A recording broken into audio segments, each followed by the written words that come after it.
You may feel like you always need to make more money, but trust me, you don't always need to make more money to get out of debt and to build wealth. That's helpful, yes, but the game changes when you realize every debt that you pay off, every time you knock a debt out off that list, you then give yourself a raise and increase your income. The Side Hustler's Perspective podcast is fuel for your mind and creative grind. Each week, we break down the art of healthy hustling, getting out of your own way, and growing your creative business. What's going on? You're listening to episode 226 of the Side Hustler's Perspective podcast. Yes, new title, new name, which I explained the reasoning behind the big name change in last week's episode 225. I'm your host, Coach Scotty.D.Russell, and my mission is to put you in a position to turn your side hustle into your main hustle.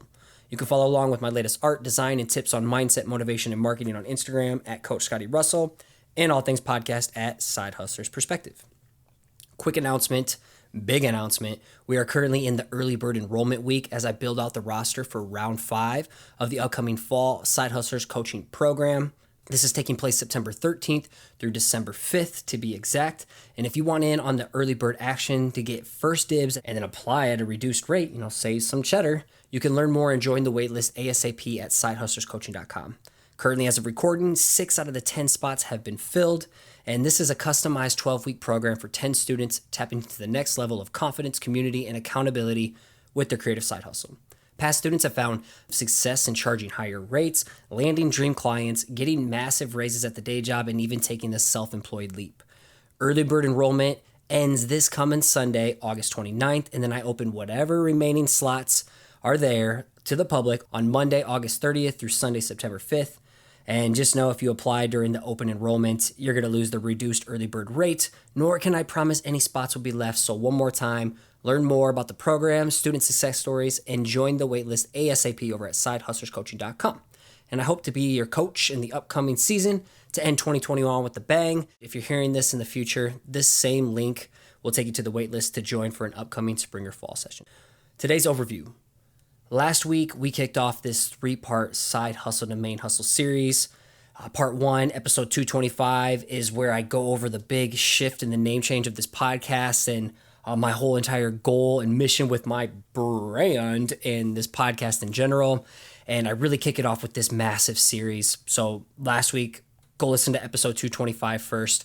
It was all about investing in your personal development foundation by rewiring your mind to win, making bold decisions, and motivating yourself to take some action.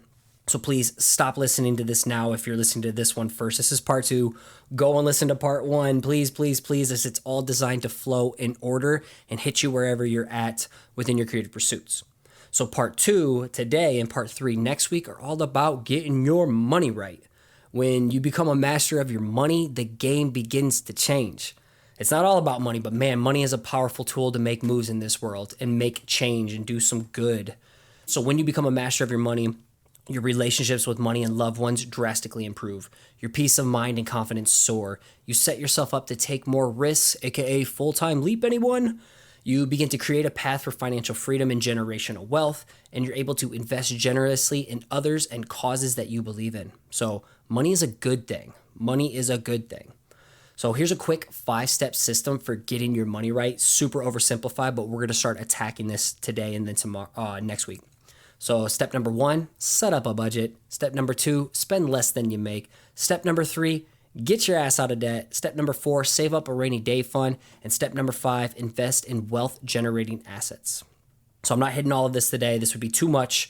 So today we will specifically focus on steps 1 through 3, getting started with budgeting, spending, and getting out of debt. And then we'll tackle steps 4 and 5, saving and investing, in part 3 next week.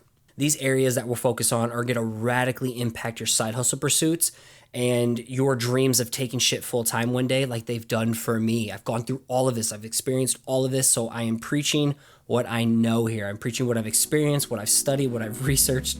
I promise this stuff will help you. But before we get started, could you do me a solid? This show grows because of dope souls like you sharing the good word with your family, your friends, or your following. It would mean the world to me if you took a screenshot or a video of you working this in the background, and make sure to tag us over on Instagram stories at Side Hustlers Perspective so we can connect and I can reshare the love back. As always, keep an open mind and act on anything that inspires you today. Let's go.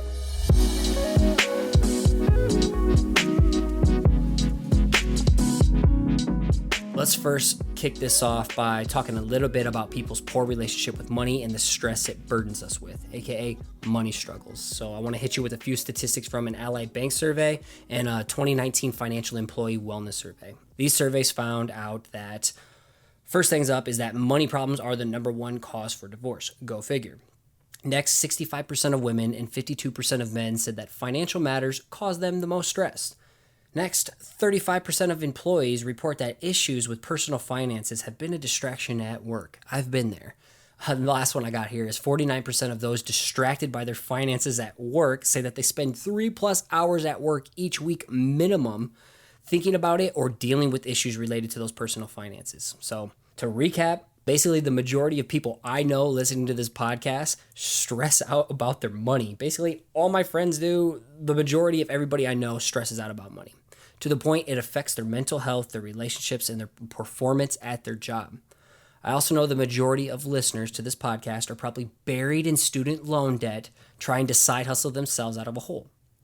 Trust me, I swear I have been there, as I do not come from money, and my parents don't come from money, and I've always had a poor relationship with it until recently. I would say when the last 2 to 3 years is when things really started to change for me.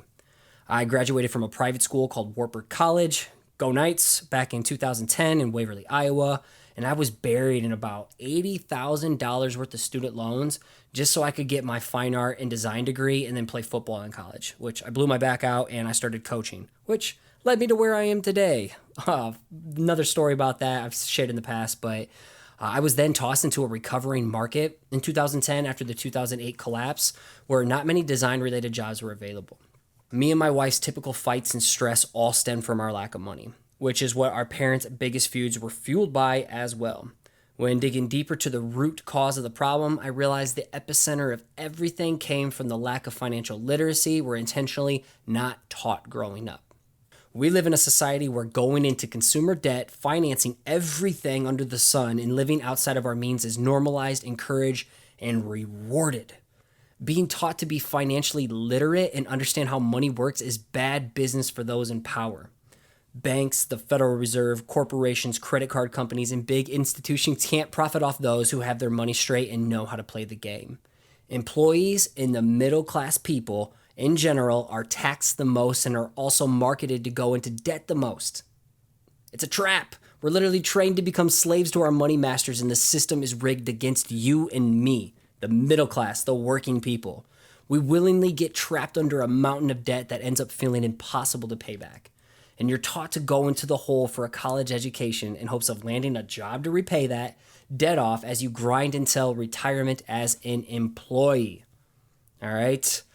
As an employee, nothing wrong with working a day job, being an employee. Just know, you're the one getting shit on the most by being an employee. That's why corporations and businesses are rewarded most with tax benefits and breaks. And that's why it's a capitalistic society.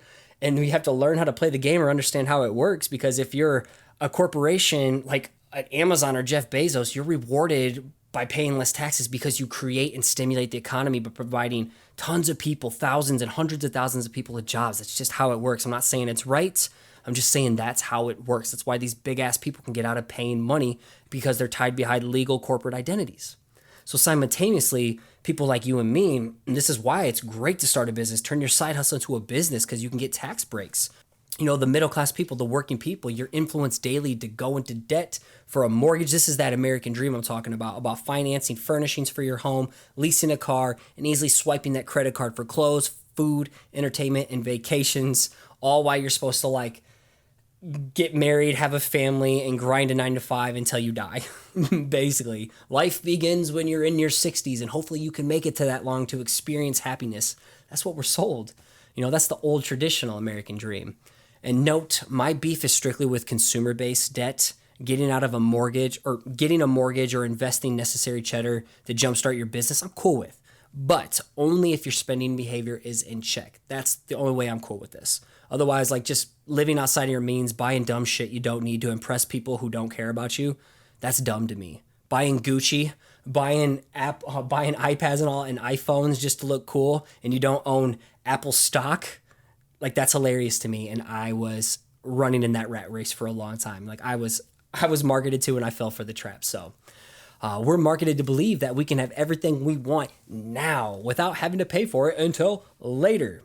So today's episode is meant to fire you up, to make you get fed the fuck up, break the cycle, and ditch your money masters. Fuck playing that game. Fuck owing everybody money and being stressed out and burdened under debt. Your side hustle dreams, relationships, and quality of life depend on it. They depend on you of getting your money right.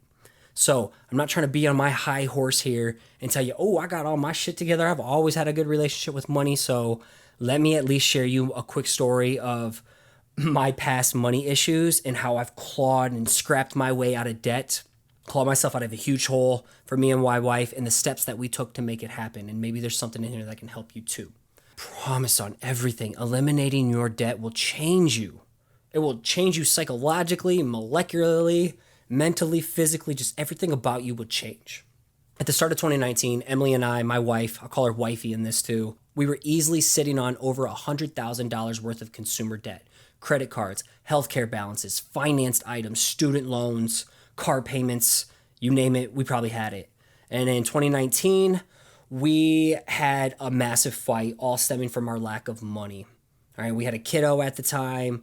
I was bringing in good side hustle income around that time. In 2019, before I had my first coaching program, I probably made like 15, 20K that year, 20 to 30K total in 2019, while I was making 50 to 60K at my corporate day job. That was a little bit before and then after my last race. So I was making 50K, and then in August, I got a raise to 61,000. So between those two, I was making decent money.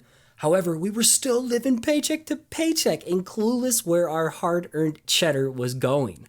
Like, we were just fighting over this, like, dude, how can we not pay our bills when I'm bringing in so much extra side money? Like, what is going on? It doesn't make sense. We didn't know where our money was going.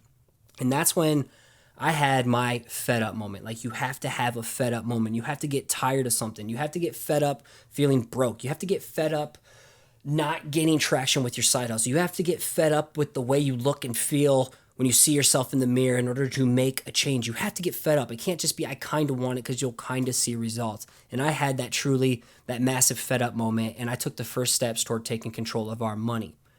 And it was me initiating this at first, because me and Emily both had spending problems. So I started by listening to Dave Ramsey's Total Money Makeover. I listened to this shit easily 4 times minimum, and then I made wifey listen to it too. And then we both kind of just were like on the same page from there. She was a little bit tentative at first, but then she was all in, man. She was all in. So mad respects to wifey, and she handles the money in terms of like the back end stuff. So shout out to her. Got to give her massive props on this. And then I started taking big action on Dave's 7 baby steps, and then wifey started helping me along the way with it. So let me list his 7 baby steps. Number 1, save $1,000 for a starter emergency fund. Personally, I feel like $2,000 to $3,000 is more realistic, but that's just my opinion. Number 2, baby step number 2, pay off all your debt using the debt snowball method. We'll talk about that here shortly. Number 3, save 3 to 6 months of expenses in a full emergency fund. Baby step number 4, invest 15% of your income toward your retirement. Baby step number 5, start saving for your children's college fund. Baby step number 6, pay off your mortgage. And after you get through baby steps 1 through 3, you start 4, 5, and 6 in his playbook all at the same time. So investing, saving for your children's college, and paying off your mortgage early. Those are all simultaneous steps, but I'm not saying we did that. And then finally, baby step number 7, build wealth and give money to charity. Live and give like no one else is what Dave likes to say. And I will say a note here. While this plan is really great, it worked fantastic for us to get started. Dave's way isn't the only way. I ended up Frankensteining a lot of things I learned from other credible sources and people that I know that were really good with money my age, and I applied it to what worked best for our situation. We started with baby step number 1. We saved up our $1,000 emergency fund, then proceeded to baby step number 2. We depleted the rest of our laughable savings. Like, we had no savings, had a kiddo, and just were broke. And after depleting our savings, we threw every extra dollar earned toward attacking our debt via the snowball method. Again, I'll break down here shortly.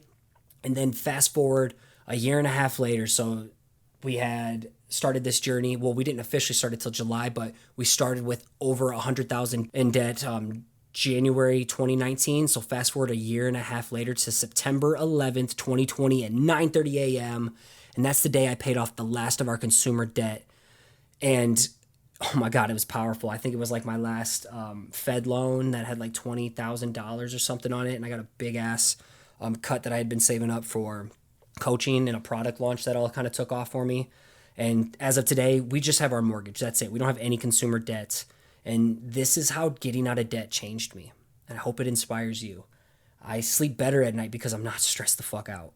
It's allowed me to take bigger risks like going full time. I can say no to things like okay job opportunities, like here's a $200 logo or here's a $2,000 logo. I'm just like, no, it's just not for me right now. I don't have to say yes based on fear and scarcity mindset and wondering where the next check is going to come in or how I'm going to pay the light bill. I don't have to do any of that anymore. I'm also able to invest in myself and my family's financial future, which we're really going to get into in part 3. Like, I'm going to rock you with that shit. Next, I can invest in others and make a bigger impact. Like I can give more freely and help other people out who I feel deserve it. I'm also, the last one, I'm overall just more happier and confident, have more clarity. I walk with a little bit of a swagger, not in a cocky way, just in a confident way. Like, yeah, I got my shit together. It took me a long time, but I'm confident in what I know, my research, my knowledge, the moves I'm making, that for myself and my family and for others I can make an impact on. Like I walk with just like a little pep in my step now. And here's the one important thing that radically shifted my mindset about getting out of debt. If you don't learn anything from me today, please walk away with this. You may feel like you always need to make more money, but trust me, you don't always need to make more money to get out of debt and to build wealth. That's helpful, yes, but the game changes when you realize every debt that you pay off, every time you knock a debt out off that list, you then give yourself a raise and increase your income. So say you had a $1,000 bill you were paying on a credit card. Once you knock that credit card out, you just gave yourself a $1,000 monthly raise. Like what? Come on now. That's dope. And often we feel we need to make more money, but then when we make more money, our spending habits also increase with it. So instead, whenever we make more money, we should still live within our means. And that's when we're going to get to talking about a budget here soon. Just because you make more money doesn't mean you need to start spending more money and taking on more expenses. So huge thing, you don't need to always make more money. Every time you pay off a debt, you give yourself a raise and increase your income. Absolutely powerful.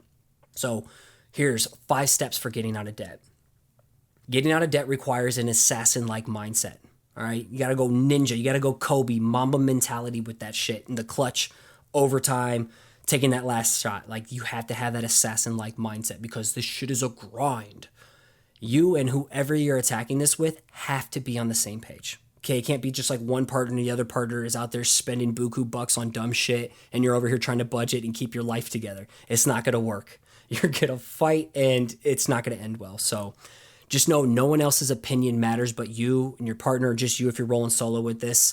So put up your blinders and get tunnel vision because other people who are living that life that they're being sold that you can just buy whatever you want. Oh, you're young now, just have the fun now. You pay it back later. Like, dude, no, that's stupid. I have a very strong opinion on this. Don't listen to them.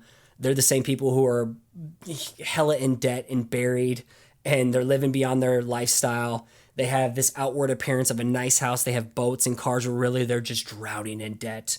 Don't fall victim to that shit. Don't be house broke. Don't be boat broke, car broke, phone broke, clothes broke. Just, it's not cool. Nobody cares. So here's a quick list of things wifey and I did to accelerate our debt payoff goal. Okay, I got 5 of them. So number 1, list out all your debts. We started a Google Sheets document and we called it our freedom plan. Have a dope little name for it that keeps you empowered and inspired.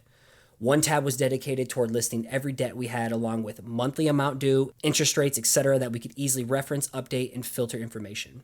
We also had a column for ambitious target payoff dates that gamified this journey. And because I'm a visual dude, I also designed a debt payoff chart. Every time we hit a milestone goal, I originally designed something that's like 80K to a vacay. It was like a tropical, we were gonna go in Jamaica. We had only 80,000 left, so I made this cool little chart that I designed. And we'd color in a row that showed our measurable progress. Like every 10,000 paid off or 5,000, 3,000. We got to color in this line and fill up this chart. And we had another kid along the way, so that kind of ruined the 80K vacay. But regardless, that gave me a bigger target, is to welcome our daughter into this world, into a debt-free world. So that was pretty powerful. And we started with Dave Ramsey's snowball method. This is where we're at now with this. where you prioritize your debts by smallest to largest balanced owned, not interest rate based. So if you say you have like a $5,000 debt, a $300 debt, a $10,000 debt, $25,000 debt, we start with the smallest, that 500 one, and then work our way smallest to highest. Nothing interest rate based. Don't worry about that right now. Then you pay the minimum payment on all your other balances. Next, he has you stop contributing to your investments like 401k, Roth, HSA, etc. to free up all your income. Then he has you savagely attack the first smallest debt. As I mentioned, you then snowball that previous payment into the second debt on your list. So say you knocked out that 500 balance and it was like $20 per month that you were paying. Say it was like a healthcare based thing. You would then roll that extra $20 into the next debt. And then you knock that out and roll all that money that you were paying on into the next debt. So it really starts to build. Your snowball gets bigger and bigger and bigger. And yeah, you continue this method as your snowball begins to grow. And this route is great to start with as it gets you easy wins, builds momentum, and trains better behavior and habits. And this is what Dave says, and it's true. It does build momentum, get you those easy W's, and starts training your spending behaviors and habits with that budget. So just a quick note, I personally kept my 401k contributions going, and I would get that full employee match with my employer because I didn't want to leave free compounding cheddar on the table. So there's not only that snowball method that Dave teaches, but there's also an avalanche method, where in this one, you do prioritize your debts based on the highest to lowest interest rates first. This is going to save you the most money in the long run. And you don't take into consideration the size of your balances. That's not what this is about. We started with Dave's method and found great success. But as I started making bigger chunks of money at a time and we got our spending behavior in check, I switched to this avalanche method. So number 2 step that we took is in the same Google Sheets doc, we created a tab that listed out all monthly expenses, due dates, amount due, etc. This gave us a high level view of where our money was going and let us know how much we needed to bring in to cover everything. And I'm a big advocate if you're a side hustler or growing your side business for separating your life expenses and your business expenses. And that's why I created 2 expense lists to reference. So number 1 was our main living expenses, mortgage, food, gas, groceries, utilities, etc. And then I had my side hustle expenses at that time. So Adobe Creative Cloud, any type of hosting for podcast, web, any type of cloud storing like Dropbox, iCloud, Google Drive, etc. Number 3, kill subscriptions and dumb spending. This is huge. Having all expenses listed out helped us pinpoint certain services we didn't need or we could downsize. For example, we saved money by killing Hulu and FreshBooks subscriptions. Remember, as I mentioned in part 1, Wave Apps is free. Next, we downsized our trash can. We didn't need this massive trash can. We were barely even filling it. So let's save like an extra $12 per month. We returned our recycling can. There was a recycle station up the street. So that saved us like another $15 or $20 per month. We started splitting the cost of Spotify with a family deal with my in-laws, Jimmy and Alyssa that lived in Texas. So we're in Iowa. We split the family subscription with Spotify, save money there. I need Spotify for my gym, so that was a non-negotiable. We just found a way to work around it. And then another example, we saved money we started meal prepping versus going out to eat. Yeah, it feels more expensive buying groceries, but at the same time, you're really spending more in the long run by going out to eat often, as well as you're going to spend more in the hospital later on because of all the issues you've had from eating shitty food, going out to eat all the time. So truly, you're saving money.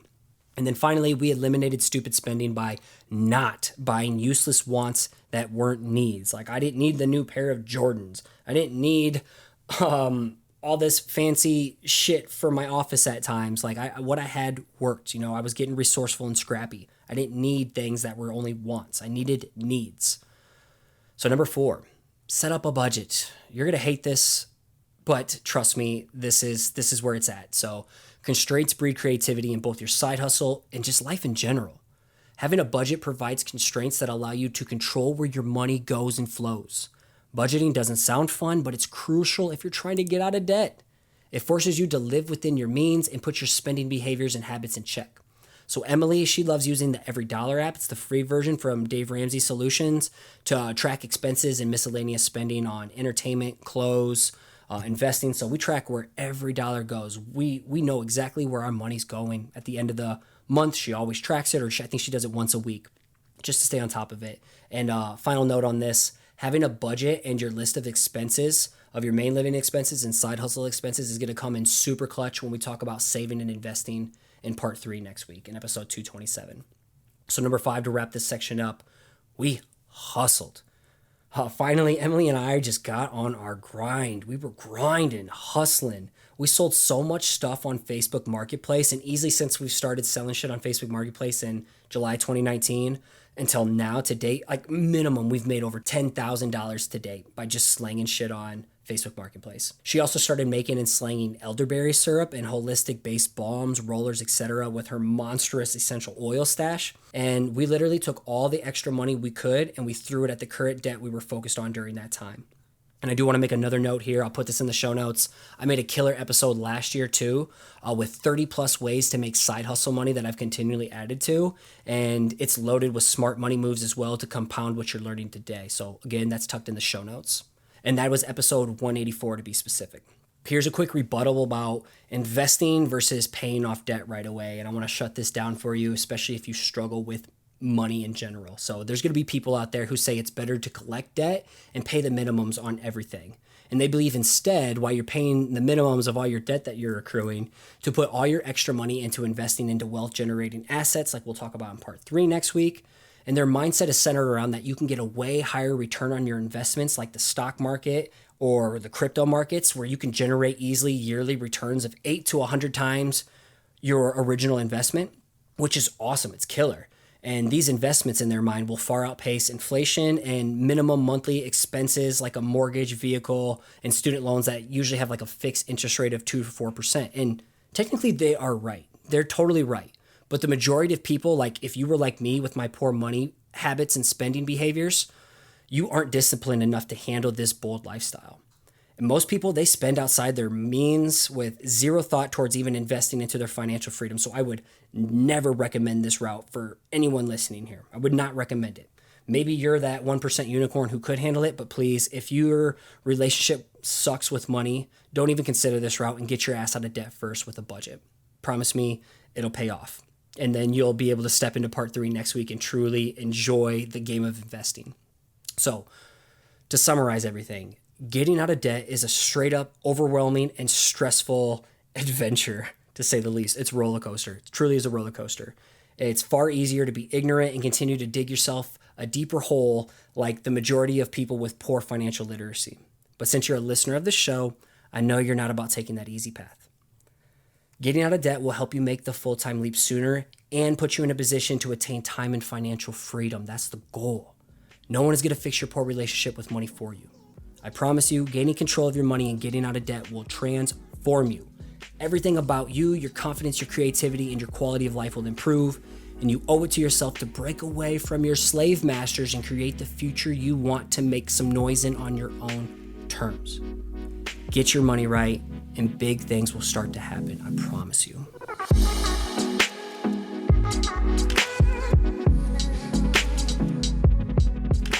All right, fam, I hope this one potentially stung a little bit like it would have for me back when I was in a hole and out of control with my spending habits. So you may be asking, what's next after getting out of debt?